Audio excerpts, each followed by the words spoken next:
Olá, eu sou João Carlos Souto, professor de Direito Constitucional e procurador da Fazenda Nacional. Nós estamos dando início ao programa Jurídica Política, Memória Brasileira. Vamos visitar fatos e personalidades marcantes da história política do Brasil e no mundo. Nosso convidado é uma ilustre personalidade do mundo acadêmico, jurídico e político brasileiro. Trata-se do ministro Francisco Rezec, que honrou essa casa aqui, o Supremo Tribunal Federal, foi membro do Supremo, integrou a Corte de Justiça de Haia e também foi ministro das Relações Exteriores. O programa foi gravado no Centro Universitário do Distrito Federal, UDF, que gentilmente nos cedeu o seu belíssimo auditório. Acompanhe agora a segunda parte do nosso programa. Nela, o ministro Francisco Rezec discorrerá sobre sua passagem no Itamaraty, sobre a ECO 92, sobre os casos memoráveis que ele julgou no Supremo Tribunal Federal, como a farra do boi, entre outros. Acompanhe, eu tenho certeza que você vai gostar.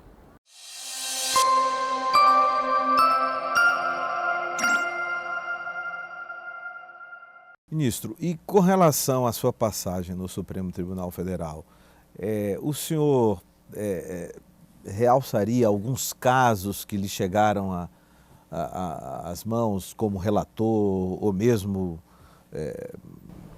alguns casos que o senhor acha que merece realce, seja da primeira ou da segunda passagem? Houve vários casos em que eu fiquei vencido e veja,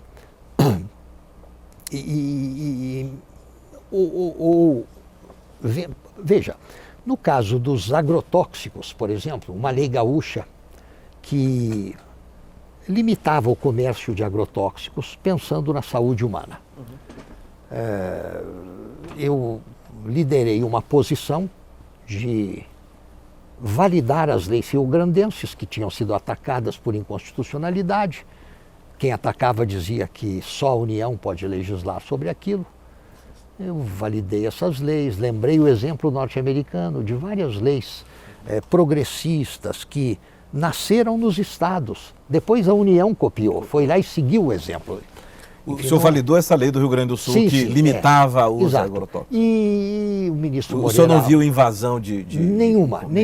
O ministro Moreira Alves assumiu o sentido inverso e o tribunal chegou a uma composição, não houve vencedores nem vencidos. Chegou-se a uma composição graças ao ministro Oscar Correia, que propôs lá uma fórmula intermediária, conciliador, incorrigível que ele era, enfim, pacificador e inigualável que ele era.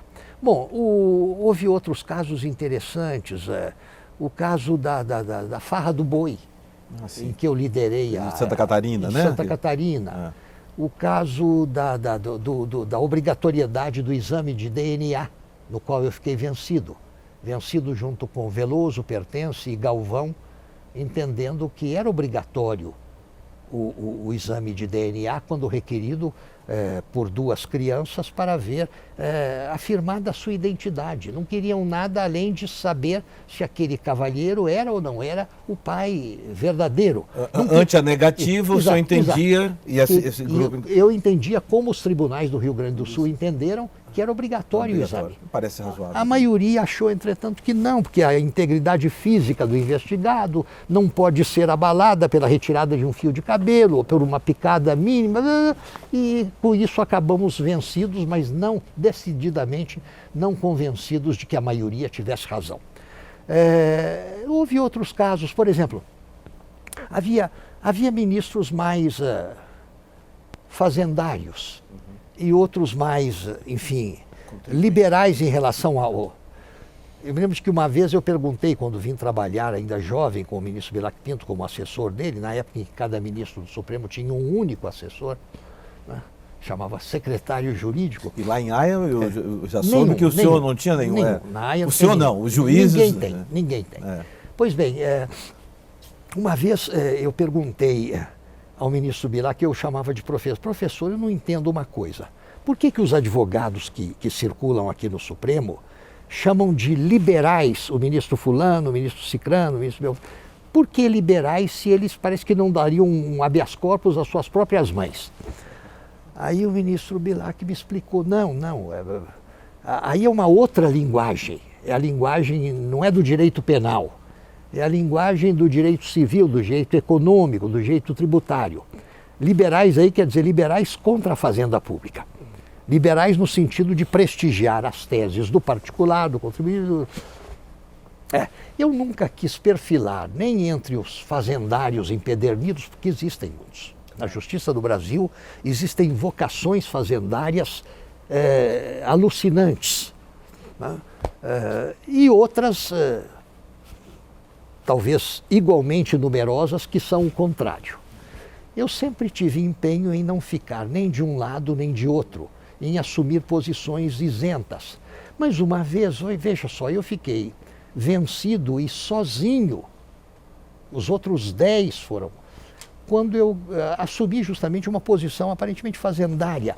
Era questão de saber se a indenização, no caso da expropriação de um imóvel ocioso para fins de reforma agrária, se era possível dar uma justa e prévia indenização em dinheiro no valor declarado pelo proprietário para pagamento do imposto territorial rural. Eu falei, nada mais lógico, afinal de contas o imposto territorial rural é a única coisa para que este imóvel absolutamente inútil, estéril, está servindo, só para pagar esse imposto. Não se planta uma couve nesse terreno, então ele pode ser desapropriado para fins de reforma agrária, pagando-se a prévia e justa indenização em dinheiro no valor que o próprio dono declarou que é o valor do imóvel para fins de IPTU. Os outros dizem, não, mas isso é um sonho, isso é fora da realidade. O valor declarado para fins de IPTU não é o valor real. Tem que... Enfim, fiquei vencido e sozinho, mas ainda hoje acho que, enfim, tinha razão. Eu não fui exageradamente fazendário ao sustentar esse ponto de vista. Ministro, já nos encaminhando para o final, para a conclusão, nós já falamos sobre AIA, nós falamos sobre julgados, falamos sobre a composição de AIA, falamos sobre Supremo Tribunal Federal de outrora e de agora, e não falamos sobre as relações exteriores. E acho que é importante estar diante de um ex-ministro das Relações Exteriores do Brasil e não indagar sobre questões que permearam a sua passagem no Itamaraty, lembrando àqueles que nos veem, ouvem, que nos Estados Unidos o principal ministério, entre aspas, lá chama de secretaria, é o secretário de Estado, né, hoje, que já foi ocupado inclusive por uma imigrante, né, pela Madeleine Albright, né, e que foi secretário de Estado no governo Bill Clinton. Hoje é o Mike Pompeo, que ex-deputado, depois foi para a CIA, e o Donald Trump o alçou à condição de secretário de Estado depois de lá retirar o Rex Tillerson. Então, gostaríamos de ouvir o senhor sobre a sua passagem, como foi a experiência, enfim. Eu lhe disse, professor Souto, que o grande momento de dúvida que eu tive na vida foi esse, o do convite para aceitar o Itamaraty. Eu jamais sairia do Supremo há 2 anos de alcançar a presidência da Casa para qualquer área da política, para qualquer área do governo que não fosse aquela. E por uma razão, não é só a questão da formação universitária do internacionalista, é que os meus laços com o Itamaraty, desde que o Instituto Rio Branco mudou do Rio de Janeiro para Brasília, eram laços intensos. Todo mundo, da minha idade para baixo, tinha sido meu aluno no Instituto Rio Branco. E os mais velhos tinham sido meus colegas e amigos nas bancas de exame do curso de altos estudos que os diplomatas fazem para passar de um antepenúltimo para um penúltimo degrau da carreira. Então eu conheci aquela casa. Eu acho que nunca um ministro forasteiro chegou ao Itamaraty com tanto conhecimento da casa como eu cheguei. por essas razões todas, que têm a ver com o Instituto Rio Branco, o ensino do direito e a convivência com os diplomatas brasileiros. Foi um período interessante, foi um período rico de experiências, foi quando o Brasil se abriu ao mundo. Hoje, falava-se pouco nisso, mas hoje, enfim... A Eco 92 o senhor participou? Sim, eu estava... Você organizou, ajudou a organizar? O planejamento todo, né? Quando ela aconteceu, já estava em meu lugar o George Bush, Celso Laffer. O George Bush pai veio. Ele já tinha nos visitado um pouquinho antes. Nós recebemos uma visita de Estado de George Bush pai, e depois na conferência todo mundo veio praticamente, não faltou ninguém. Quem era o secretário, o Cyrus Vance, secretário de Estado? O secretário de Estado na época era, eu vou lembrar, era um homem que escreveu muito sobre o exercício do poder. Era um homem duro, bem republicano, mas ao mesmo tempo filosofava com muita sabedoria sobre o exercício do poder. E tivemos conversações de algum interesse na época. Eu não tinha a menor ilusão quanto à questão da cadeira no Conselho de Segurança, sabia que era isso que eu ia indagar. Essa ideia, professor, do Conselho de Segurança, me perdoe atropelando um pouco com essas indagações, mas essa ideia, o senhor acha que é muito difícil, né? Muito difícil. E também eu emendo com outra pergunta. No governo anterior, nos governos anteriores a este, se pensou muito em... Se pensou não, se implementou, se concretizou a presença do Brasil nos lugares nos rincões mais distantes possíveis, né? De escritório na Coreia do Norte a Burkina Faso. O senhor vê isso com bons olhos? Bom, essa política de desenvolvimento das nossas frentes no mundo em desenvolvimento, isso começou no governo Geisel com o chanceler Azeredo da Silveira. Ele era um africanista convicto, ele entendia que devemos, enfim, não nos concentrar no circuito Elizabeth Arden e consagrar mais atenção ao chamado terceiro mundo, às nossas alianças no terceiro mundo. De um certo modo, durante a administração petista, o que houve foi um ressurgimento daquela tendência do governo Geisel sob o chanceler Azeredo da Silveira, com muita habilidade em várias frentes, com muito sucesso em várias frentes e com algumas tropelias, em alguns casos aqui mais vizinhos nossos.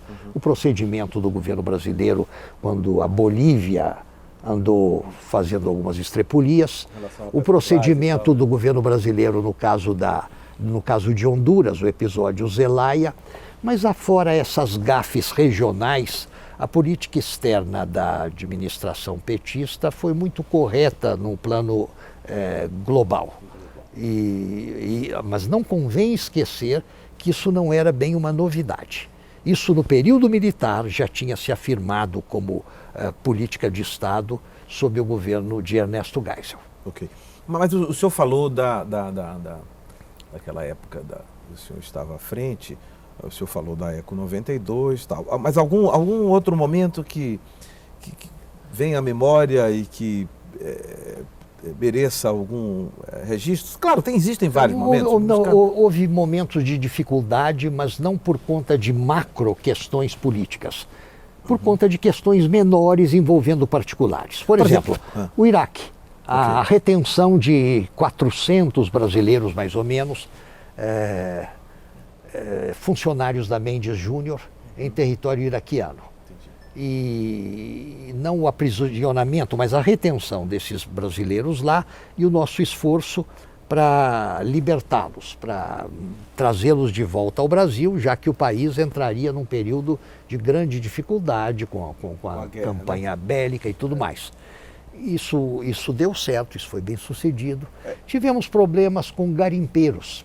E no caso dos garimpeiros, porque veja bem, no caso do Iraque, Souto, o problema foi a visão brasileira da questão do Iraque era unívoca. Ninguém tinha dúvidas sobre o que tinha que ser feito e ninguém teve dúvidas depois sobre ter o governo brasileiro feito a coisa correta.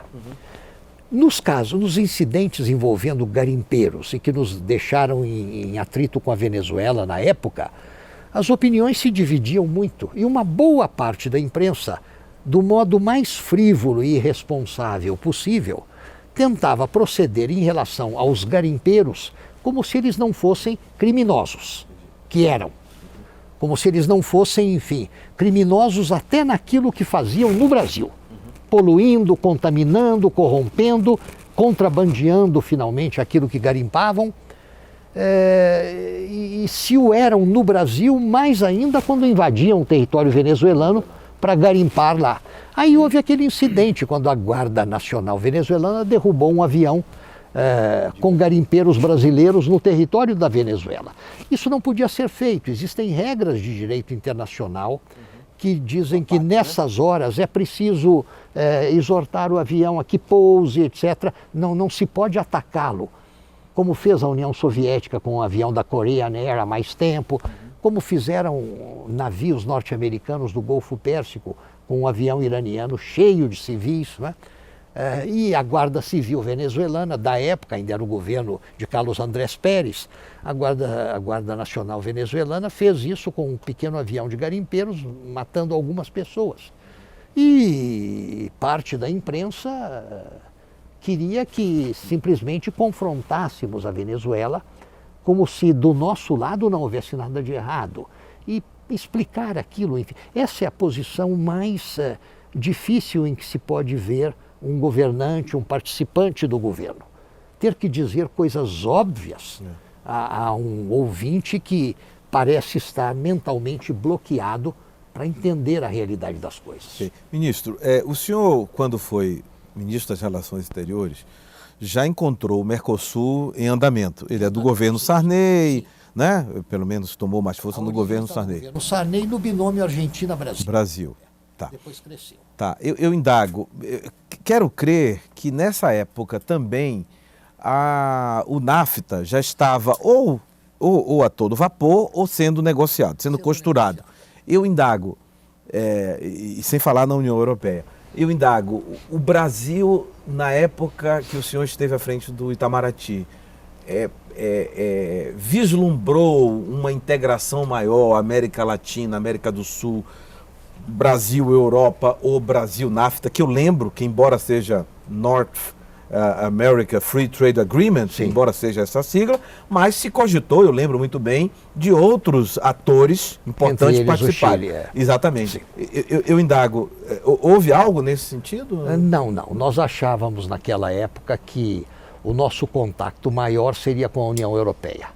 Acreditávamos que o NAFTA, que até então inexistente, não é? Deveria nos propor alguma coisa mais tarde. E, enfim, não dependia de nós. Já no caso da União Europeia, a União sempre foi receptiva ao Mercosul desde o nascedouro, desde a fase embrionária, e os diálogos foram constantes. Houve vários encontros aqui e lá. Fomos várias vezes os 4 chanceleres dos países fundadores do Mercosul dialogar com a União Europeia e com outros centros por lá. Por exemplo, uma congregação de países da Europa Oriental, onde estava na época o então chanceler e depois primeiro-ministro da Hungria, onde estava Shevardnadze, o último chanceler da União Soviética. Nós tínhamos vários diálogos que não nos levavam a tentar dialogar com o NAFTA ainda incipiente, ainda não consumado. E a ideia original do Mercosul, a esse respeito, tivemos que explicar aos europeus com muita frequência a razão do nosso espírito de economia. Nós não somos países eirados como os da Europa, vamos ver se a coisa funciona antes de fazer despesas. Por isso é que o Mercosul nasceu como nasceu, sem personalidade jurídica, sem secretário-geral, O Mercosul era o quê no começo?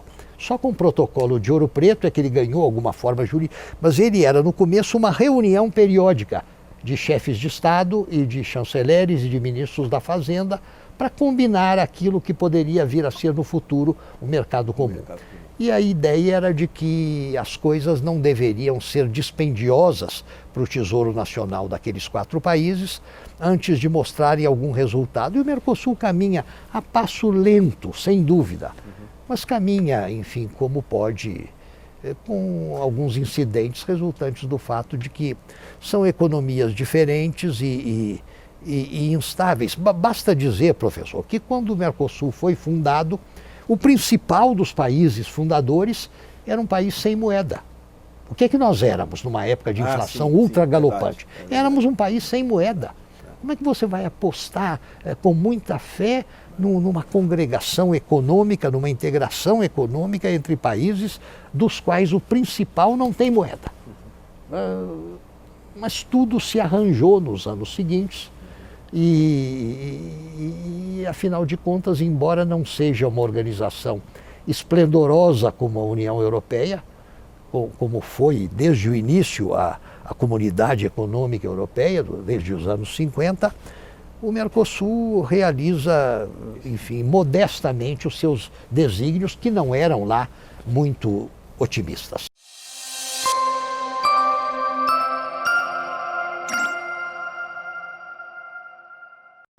Vamos agora à terceira e última parte do nosso programa. Tenho certeza que você vai gostar.